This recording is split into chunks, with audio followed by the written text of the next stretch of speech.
Mtazamaji, Mungu ni mwema kila wakati, na kila wakati Mungu ni mwema, na hiyo ndiyo asili yake. Leo tunakuletea stori kuhusu maji katika maeneo ya Kirutai, eneo bunge la Voi. Karibu tuandamane hadi tamati.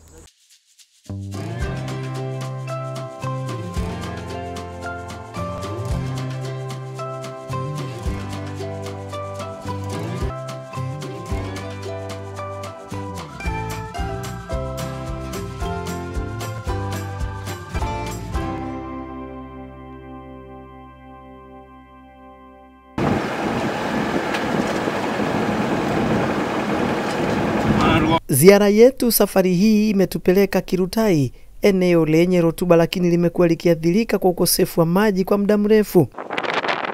Lakini leo hewa ya shangwe imetanda. Mashini ya kuchimba kisima imeanza kazi. Na kwa mara ya kwanza wenyeji wanaona mwanga wa matumaini. Sasa kwa nyuma ilikuwa ni shida, lakini kwa sasa tunaona mambo yanaenda kubadilika. Mambo yatabadilika tukipata haya maji, wamama tutapumzika shida ile tulikuwa tumepitia kitambo. Mbunge wetu Chome ametuangalia, akaona hiyo shida, akaona atutoe kwa hiyo shida, na tutakuwa tunamshukuru, tutakuwa tunamkumbuka, na Mungu pia amjalie maisha mazuri. Tulipowasili tulipata makundi ya wakazi waliojitokeza kushuhudia historia hii. Wengine walisimama kimya wakitazama mashini ikitoboa ardhi kwa nguvu. Wengine wakitabasamu tu, kana kwamba hawakutegemea siku kama hii kuja haraka. Ni kweli kuna wengine ambao walitangulia Mheshimiwa Chome na wamefanya. Hatuwezi kusema hawajafanya, wamefanya upande wao. Lakini sasa hii Chome chenye amefanya ni kitu ambacho hatuwezi kukisahau sisi wamama wa Kirutai. Kwa sababu hii ndio ilikuwa pigo kubwa sana kwa sisi wamama wa Kirutai.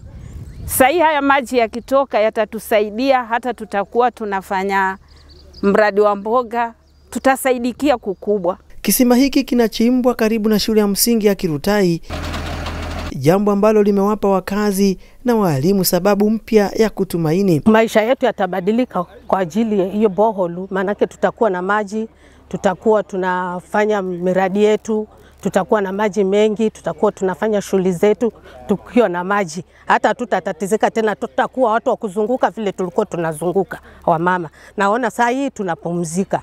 Najua hata Waswahili wanasemaga maji ni uhai. So kwa sababu tumepata maji, tumepata uhai pamoja na mfugo zetu. Na saa hii tunaenda tu kung'ara, tunaenda kuwa wasafi.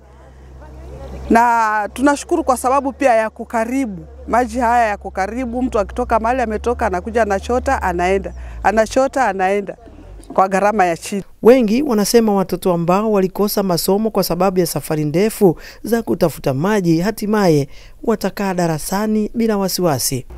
Hata tukielezea watoto wetu baadaye tumwambie mbunge Chome ndio alifanya hakuna mtu mwingine aliwahi kutuletea bohol, lakini mbunge wetu Chome ametuletea hiyo bohol.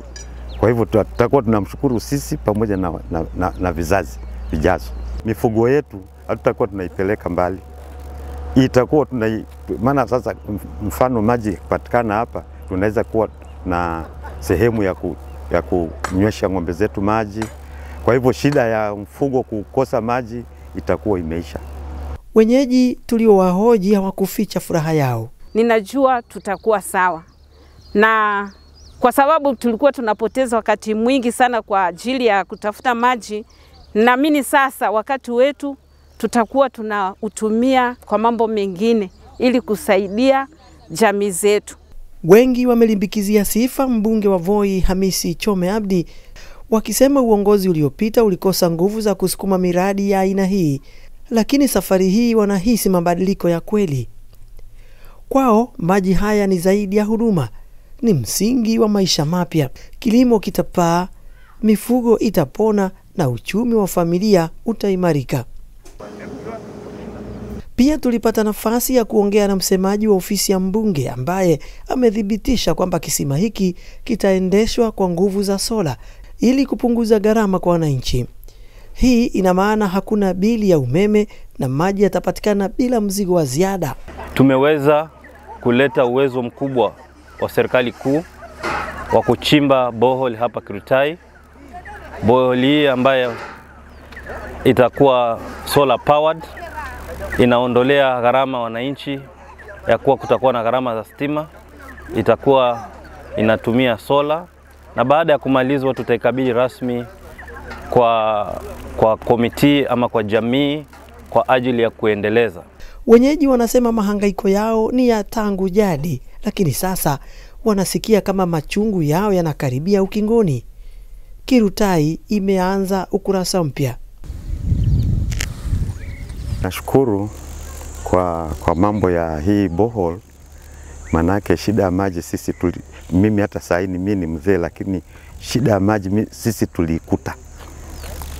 Kwa hivyo ni shida ambayo ilikuwa tangu zamani ilikuwa iko. Hii ni Kirutai, mahali ambapo matumaini yamechanua tena kupitia tone la maji.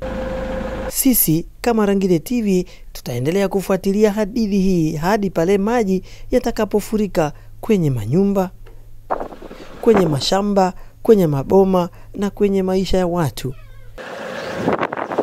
Mtazamaji, nami sina la ziada, siongezi wala kupunguza walivyosema wenyeji wa Kirutai kuhusu maji ambayo wameletewa. Kwaheri na kupigia saluti, na Mungu akubariki.